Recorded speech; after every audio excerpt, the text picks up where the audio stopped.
families, Mrs. Williamson here. I'm about to read with you Fish in a Tree, our One School, One Book. We're reading chapters 31 through 33. Let's get started. Chapter 31, Lots of Ways Home.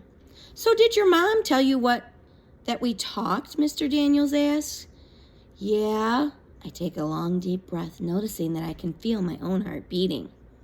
I have to talk to you about something. This doesn't sound good. I need your help. You need my help? Yes, I do. You know how Miss Kessler gave you those tests? Yeah. Well, it appears you have dyslexia, which, like I said, makes learning to read difficult, but doesn't mean that you're not bright. In fact, he says, half smiling like Travis, you're very bright, Allie. The tests show that, too. I shift in my seat. But you will need some help learning to read better. And we're going to get it for you. Thing is, it might take a little time. Sometimes the paperwork and meetings around that take a while. Okay. You know how I said we can't play chess on Tuesday or Thursday? Well, that's because I'm taking classes to get a degree in special education. Basically, it's a degree to help me help kids like you. Kids who are smart but have learning differences. Smart? Learning differences? So I spoke with Mrs. Silver and Miss Kessler. He leans forward, and your mom, of course, and we were thinking that I could help you after school a couple of times a week until we can get you into formal services here at school. I open my mouth, but he holds up his hands. I know staying after school with me will be torture, but it would really help me out with the projects I have going on for my degree. You'd be doing me a huge favor. And I'd be so grateful, Allie. He leans forward. So? I swallow hard. I'm not dumb. I know I'm not doing him a favor as much as he's doing me one. And I can't believe or imagine what I've done to deserve help like this. Stay after school? I'd sleep at school if it would help. I nod, and we shake on it, and he looks kind of dopey and happy. I shift in my seat again. But can I ask a question? Sure. What are learning differences? Oh, okay, he thinks. When you ride your bike home, is there more than one way to go?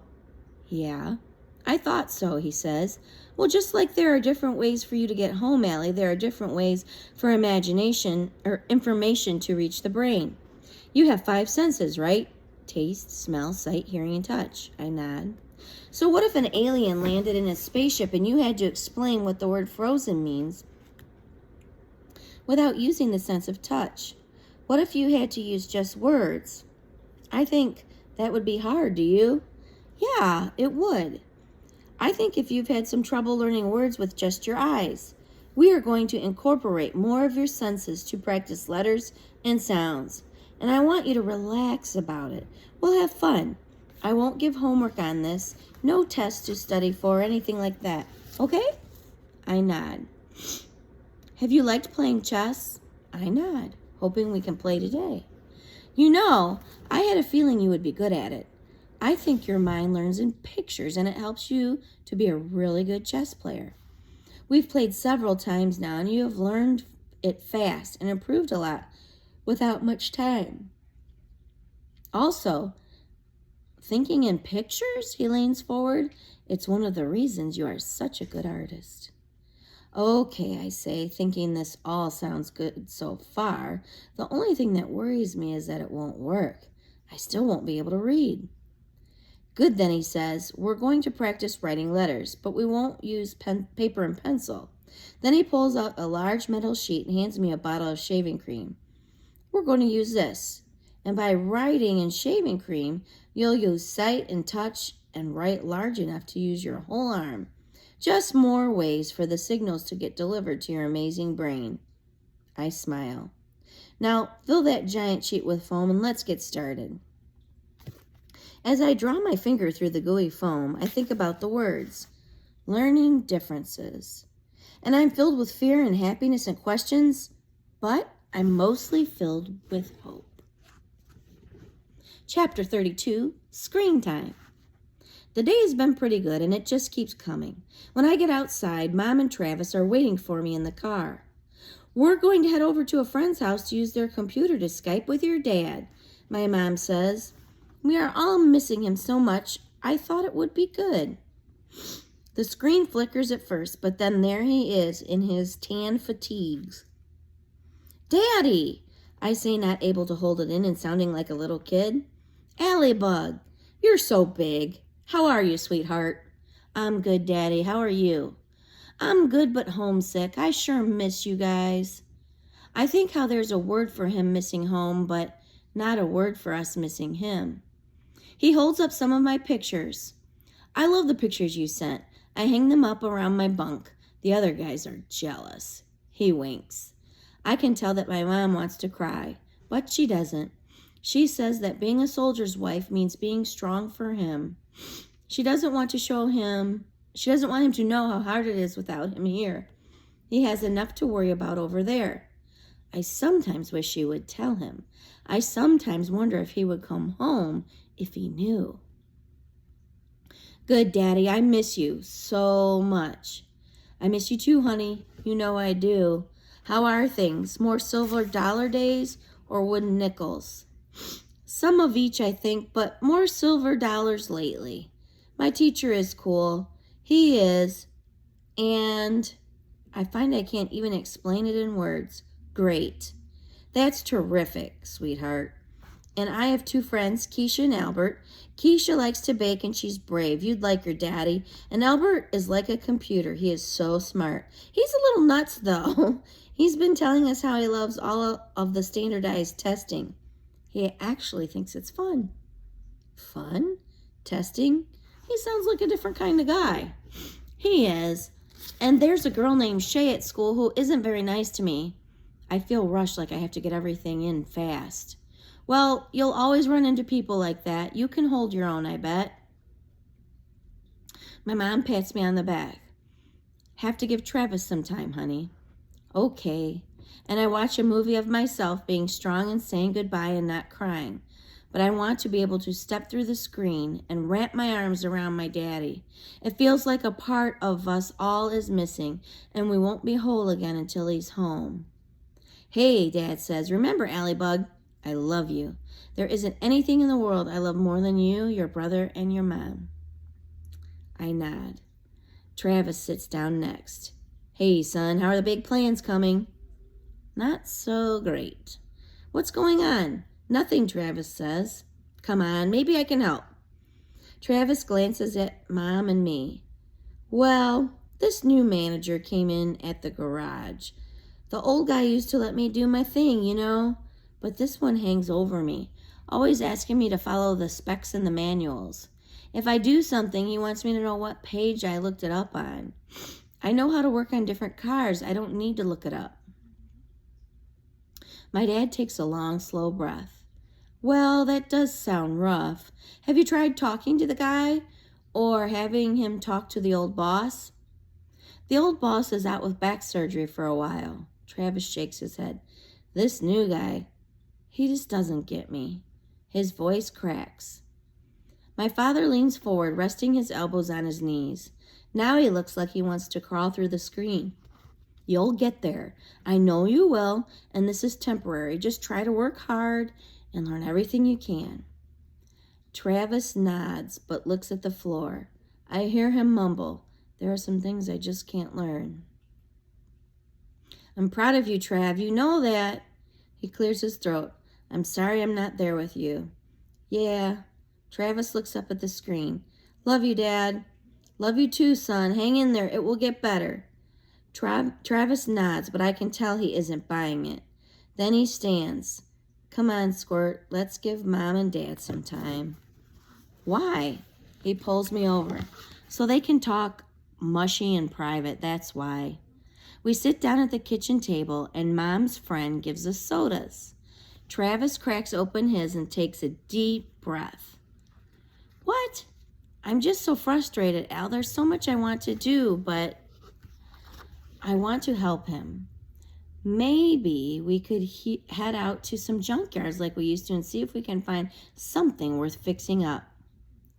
Maybe I'd love to find another old Coke machine or something in someone's barn, buy it cheap and fix it up on my own. He looks at me. You know I can turn almost anything around for some good money. The words are the same, but they are heavy. There's no wiggling fingers or talk of being a genius. And my brother looks so serious. I know you'll have Nickerson Restoration someday, Travis, and it will be part mine because of the name, right? He turns back and laughs, but it isn't real. He spends the rest of the time looking forward out the window, and I rack my brain trying to figure out what I can do. Mom calls us back to say goodbye. Dad puts his hand on the screen. All three of us put our hands on the screen too. Just as he flickers away, Mom leans over and leaves a lipstick kiss on the glass. Then she rests her forehead there and stays a while. Chapter 33, Possibilities. Working with Mr. Daniels gets easier because I am happy, but the work is really hard for me. He has written cat on the board and we talk about the sounds. I can only hear one sound, cat, but he says that the word cat has 3 separate sounds. It feels like he's telling me the sky is yellow. As I say each of the sounds, he has me tap them out on my fingers. It does seem to help. It forces me to make them separately, even though they are all one word. But it's a tiny word, and I worry what I'll do about whole books. Will I ever be able to do this? When we are all done for the day, he leans back in his chair like Travis would. So, you are doing great, Allie. You really are. How are you feeling about all of this? I'm actually happy to do this extra work, and I never thought I'd ever say something like that. He smiles. Good, I'm glad. But, yeah, I guess I still wonder if I'll ever be able to read the same as other kids and be normal and not have to have all this extra help. It seems impossible. He becomes serious. Then he takes out a piece of plain paper and pulls the cap off the marker with his teeth. He begins to write, I am Possible. Do you know what that says? Remember to break it into chunks. This is a long one, though, isn't it? I nod, trying to sound it out. Important? No, but good try. It says impossible. Like you just said. You told me you think it seems impossible to read as well as everyone else. Yeah, I say, wondering why he had to write it down for me. It's not like I need a reminder. Then he draws a red line between the M and the P and hands it to me. Impossible. I want you to rip the paper in 2 pieces right where that line is. I do. So now, Allie, that big piece of paper in your hand says possible. There is no impossible anymore, okay? I swallow hard and look down at it, and I feel a little dizzy. The way he says it makes me feel like it could actually be true. Now throw the little piece with the I am on it in the trash. It's gone forever. I walk over to the garage and drop it in. I walk over to the garbage and I drop it in. Watch it twist and spin as it falls. I look up and lock eyes with him and wish I had the words to tell him how grateful I am for his helping me. In this world of words, sometimes they just can't say everything.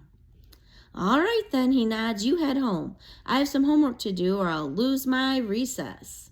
Okay, I laugh, but I'm still thinking of the word on the paper. Thanks, I say, looking down at it. My pleasure, he replies, and takes a folder out of his briefcase. I stare at the word, possible. Possible, all the way down the hallway. I study the red color. I draw my fingers over the letters. I even smell the paper so I can take it in somehow. I really want to believe. Have a good night.